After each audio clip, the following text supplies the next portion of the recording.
CM చంద్రబాబుపై మాజీ మంత్రి ఆర్కే రోజా చేసిన వ్యాఖ్యలకు తిరుపతి వేదికగా టీడీపీ శ్రేణులు గట్టి కౌంటర్ ఇచ్చారు. పూతలపట్టు ఎమ్మెల్యే మురళీమోహన్ ఆధ్వర్యంలో జరిగిన మీడియా సమావేశంలో రోజాపై తీవ్ర స్థాయిలో మండిపడ్డారు. ఉగాది పర్వదినం వంటి పవిత్రమైన రోజున సీఎం డిప్యూటీ సీఎం పవన్ కళ్యాణ్లపై రోజా చేసిన వ్యాఖ్యలు అత్యంత సంస్కారహితంగా ఉన్నాయని ధ్వజమెత్తారు. ఇక రాష్ట్రానికి మంత్రిగా పనిచేసిన వ్యక్తి ఇలాంటి భాష వాడటం సిగ్గుచేటని, ప్రజలే తమకు తగిన బుద్ధి చెబుతారని హెచ్చరించారు. జగన్ దంపతుల పూజల గురించి మాట్లాడుతూ కూటమి నేతలను విమర్శించడంపై ఎమ్మెల్యే తీవ్ర ఆగ్రహం వ్యక్తం చేశారు. భార్యతో కలిసి ఉగాది పండుగ చేసుకున్నాడట. చేసుకో, ఎవరు వద్దన్నారు? అక్కడి వరకు ఓకే.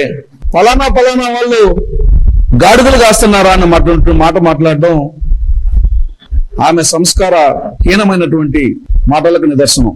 మీ నాయకుడు ఇట్లాంటి సంబరాలు చేసుకునే బాబాయిని లేపేశాడు. అందరినీ బాబాయిలు తెచ్చి లేపేయమంటారా? మీ నాయకుడు రాష్ట్రంలో తాను పరిపాలన సాగించినటువంటి ప్రతి పథకంలో అవినీతి చేసి వందల కోట్ల రూపాయల స్కాములు చేశారు. అందరినీ అదే మరి చేయమంటారా? మీ నాయకుడిని ఏ రకంగా ఆదర్శంగా తీసుకోవాలి? సిగ్గు లేకుండా ఒక మహిళ అయ్యుండి కూడా ఇలాంటి మాటలు మాట్లాడడం మంచి పద్ధతి కాదని హితవు పలుకుతున్నాం. గాడిదలు కాస్తున్నారా అంటున్నారు. గాడిదలు కాసే అవసరం నీకు త్వరలో రావచ్చు.